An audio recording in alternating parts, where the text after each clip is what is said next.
Colombia. Ujú. Por un lado, vemos ciudades brillantes, centros urbanos que...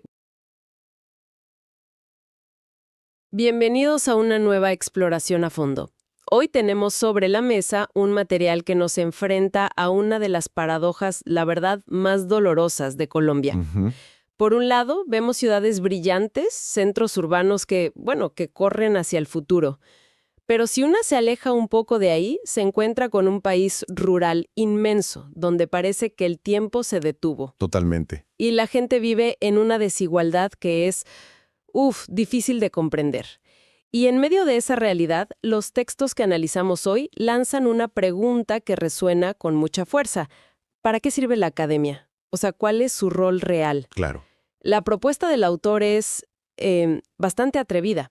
Dice que ya basta de que las universidades sean fábricas de títulos. Una frase muy potente esa. Sí, que están desconectadas del país y que deben convertirse en el brazo técnico que ayude, de una vez por todas, a cerrar esas brechas históricas. Y esa es la médula de nuestra conversación de hoy.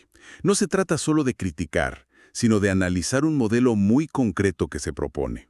Exacto. Un modelo que busca darle la vuelta a la lógica tradicional. La meta es pasar de la caridad a la gestión.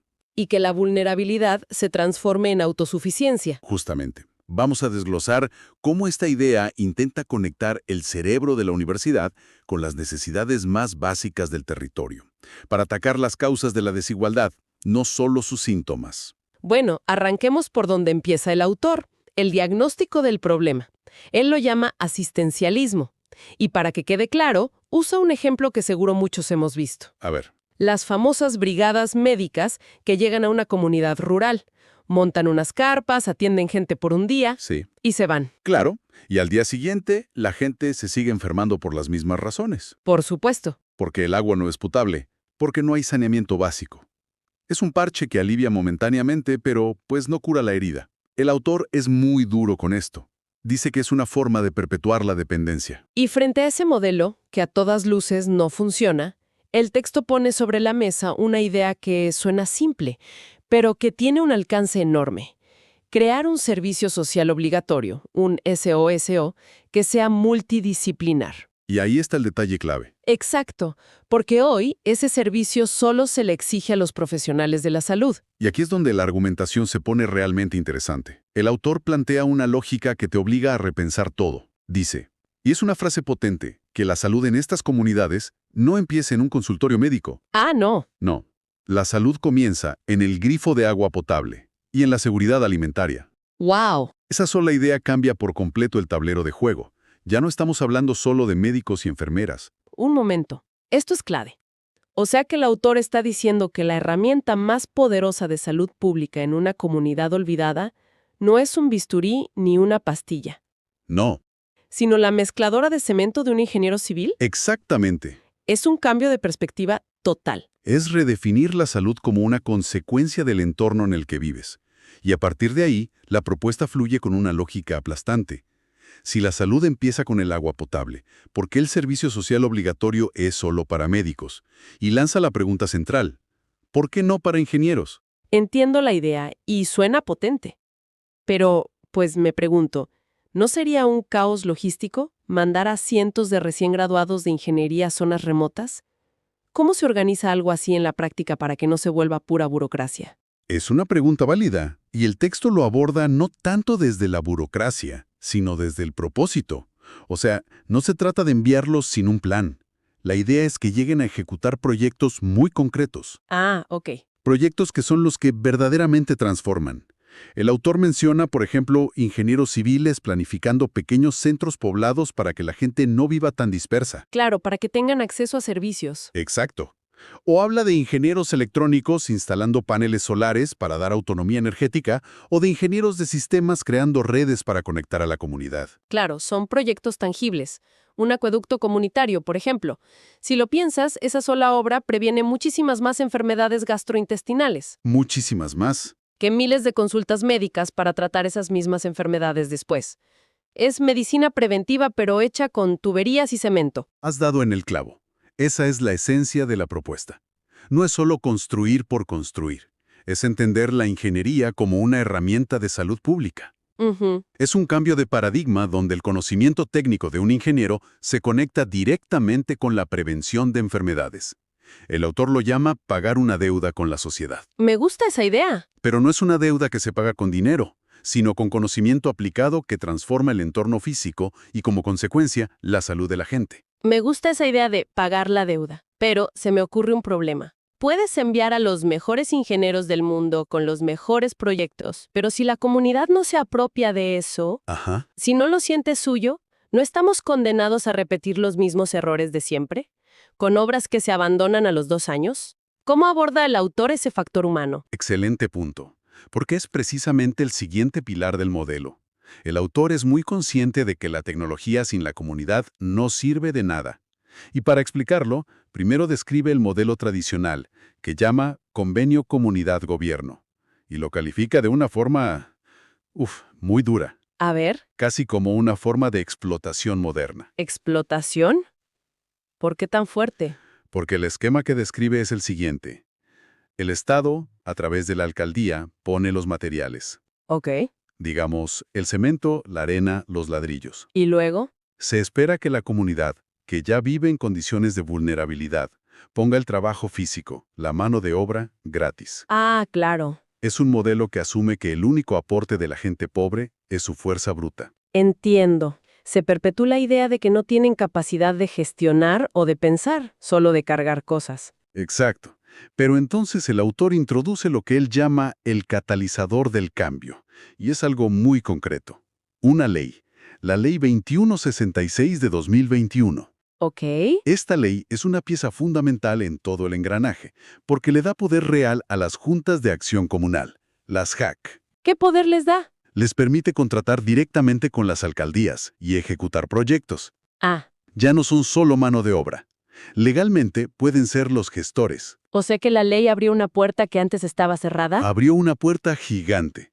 Y sobre esa base legal, el autor construye su propuesta, que él mismo califica de revolucionaria. ¿Por qué revolucionaria? Porque no es un pequeño ajuste, es invertir la pirámide de poder por completo. El nuevo esquema tiene 3 actores, con roles muy claros y diferentes. Primero, y esto es lo más importante, la comunidad gestiona. Gestiona. Sí, ya no pone solo el trabajo, recibe los recursos completos del proyecto y se hace cargo de todo. Contratar a la gente, administrar el dinero y velar por que la obra se haga. Espera, entonces lo que está cambiando no es solo quién pone los ladrillos, sino quién tiene el poder. La comunidad pasa de ser empleada a ser la empresa que contrata. Exacto. Eso sí es un giro de 180 grados. Es un cambio total de mentalidad. El segundo actor en este nuevo esquema es la academia. Los estudiantes. Ahí es donde entran los jóvenes del servicio social obligatorio. Los pasantes de ingeniería o de administración no llegan a mandar. Su rol es ser el soporte técnico, los asesores. Entiendo. Se aseguran de que ese pozo séptico comunitario o esa granja sostenible que la comunidad está construyendo cumpla con todas las normas técnicas. Que sea un proyecto de calidad. Son los garantes del saber hacer. Y me imagino que el tercer actor es el Estado, la alcaldía. ¿Correcto? ¿Qué hace ahora que ya no ejecuta directamente? Su rol también se transforma y se vuelve, en teoría, más eficiente. ¿Cómo? En lugar de ser el ejecutor principal ahogado en burocracia y trámites que demoran todo, se convierte en un fiscalizador y un facilitador. Ok. Su trabajo es transferir los recursos a la comunidad y luego vigilar que se usen de forma correcta y transparente. Es un rol de supervisión, no de ejecución. Se quita un peso de encima y a la vez empodera a la comunidad. Es que el cambio es profundo. Lo que se propone es que la comunidad deje de ser un objeto de ayuda, un receptor pasivo, para convertirse en el sujeto activo de su propio desarrollo. Se le entregan las 2 herramientas que históricamente se le han negado: el control sobre el dinero y el acceso al conocimiento técnico. Es una transferencia real de poder. Totalmente. Y esa transferencia de poder es la que asegura que el proyecto sea sostenible. Porque cuando la comunidad lo gestiona, lo construye y lo administra, el proyecto es verdaderamente suyo. Claro. Ya no es la obra que hizo la alcaldía, es nuestro acueducto. Y eso lo cambia todo. Claro, y eso me lleva a pensar en el siguiente paso lógico. Ok, La comunidad tiene su acueducto, sus paneles solares, se apropió del proyecto. Pero esas cosas necesitan mantenimiento. Siempre. Los paneles se ensucian, la bomba del acueducto se puede dañar. ¿De dónde sale el dinero para eso? Para que el ciclo no se rompa, se necesita una economía local que funcione. Justamente. La infraestructura por sí sola no genera sostenibilidad. Y aquí es donde el modelo introduce su tercera pieza, la creación de economías locales. A ver. El autor se enfoca en el problema más básico de todos en el campo, la inseguridad alimentaria y la falta de ingresos. Y su diagnóstico es claro. El problema es la intermediación. El eterno problema. El campesino siembra, cosecha, se faja trabajando y al final quien se queda con casi toda la ganancia es el que pone el camión y vende el producto en la ciudad. ¿Y cuál es la solución que se plantea? Porque decir que hay que eliminar al intermediario es fácil, pero hacerlo es otra cosa. Aquí de nuevo entra en juego el conocimiento de la universidad, pero no de una forma paternalista. No se trata solo de que un agrónomo les enseñe a sembrar mejor. Entonces, El salto cualitativo, dice el autor, está en la tecnificación. Y para ilustrarlo, usa un ejemplo muy concreto y fácil de entender: las máquinas extractoras de pulpa. máquinas extractoras de pulpa. Suena específico. Es que es el ejemplo perfecto. Imagina una comunidad que produce mangos o maracuyá. Ok. Si venden la fruta fresca, tienen que hacerlo rápido, antes de que se dañe. Y el intermediario les paga un precio bajísimo. Cierto. Pero si la comunidad, con el apoyo de un pasante de ingeniería de alimentos o industrial, monta un pequeño centro de procesamiento con una de estas máquinas, ya no vende fruta, vende pulpa de fruta congelada. O sea, pasa de vender materia prima a vender un producto con valor agregado. Exactamente. Y ese cambio es gigantesco. La pulpa congelada tiene una vida útil mucho más larga. Se puede almacenar y vender en el momento oportuno y tiene un precio mucho más alto en el mercado. Claro. El dinero que antes se quedaba en el intermediario, ahora se queda en la comunidad. Se crea una pequeña agroindustria local. Y ese dinero es el que luego puede usarse para crear un fondo comunitario para el mantenimiento de la infraestructura, Justo. para arreglar la bomba del agua o comprar un repuesto para los paneles solares. Ahí es donde el círculo se cierra. Es un ciclo virtuoso de autosuficiencia. La infraestructura social, como el agua y la energía, permite el desarrollo económico. Y ese desarrollo económico A su vez, genera los recursos para sostener esa infraestructura.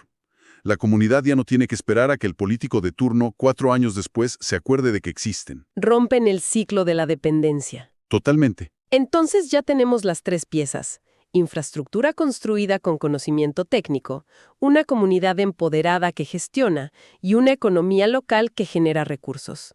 Todo parece encajar. Ahora, ¿cómo se conecta esto con el objetivo final que mencionaba el autor, el de lograr una salud que sea realmente efectiva? El objetivo último de este andamiaje no es tener acueductos bonitos o vender pulpa de fruta. El objetivo es El objetivo es mejorar el bienestar de la gente.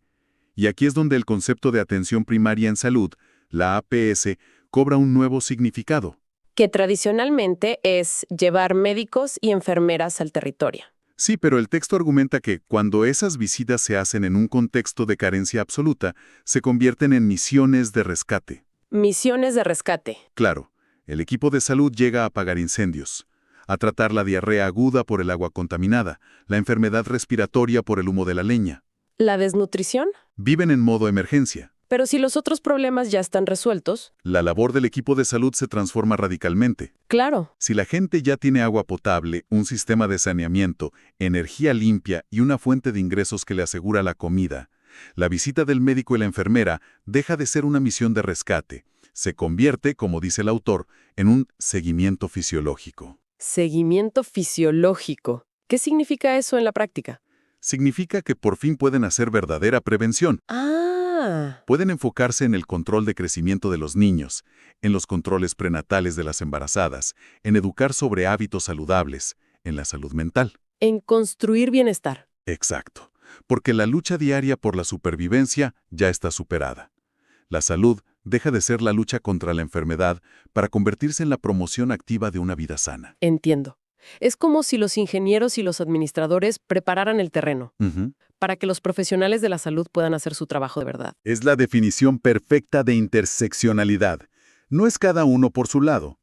El texto lo resume de una forma muy clara, casi como una fórmula. A ver. Tienes a la universidad que aporta el saber hacer, el conocimiento y el capital humano. Ok. Tienes a las alcaldías que aportan el recurso, el dinero y la voluntad política. Bien. Y tienes al sector salud que a través de la APS cosecha el resultado final, el bienestar. Y la clave es que no son esfuerzos aislados. No es que la universidad manda pasantes por un lado, la alcaldía pone cemento por otro y el hospital hace una brigada. Para nada. Es un sistema coordinado, una sinergia donde la infraestructura, la economía y la salud se alimentan mutuamente para construir lo que el autor llama un activo social sólido y duradero. Exacto. Es un ecosistema de desarrollo, no una suma de proyectos inconexos. Si tratamos de resumir la gran idea de todo este análisis, es una propuesta para cambiar la identidad del ciudadano, para que deje de ser un receptor de caridad, alguien que vive esperando a ver qué le dan, Ujú. y se convierta en un gestor de su propio destino. El autor parece muy convencido de que cerrar estas brechas de desigualdad no es una utopía, sino un desafío de voluntad política y sobre todo de coordinación inteligente con la academia. Sin duda.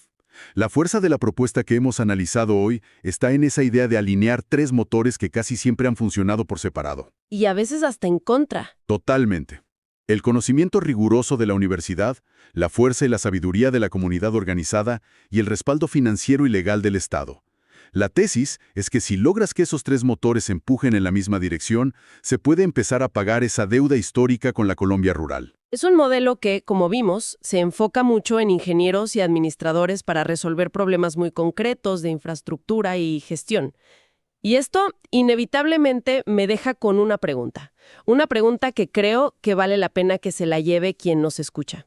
Si este principio de usar el conocimiento universitario de forma directa y obligatoria funciona también para la ingeniería, ¿qué pasaría si extendemos ese mismo modelo a otras disciplinas? Interesante. ¿Qué pasaría si los recién graduados de Derecho tuvieran que hacer un año de servicio social ayudando a las comunidades a resolver sus conflictos de tierras? O los de Pedagogía creando programas educativos adaptados a cada región. ¿Qué otras deudas históricas podríamos empezar a saldar?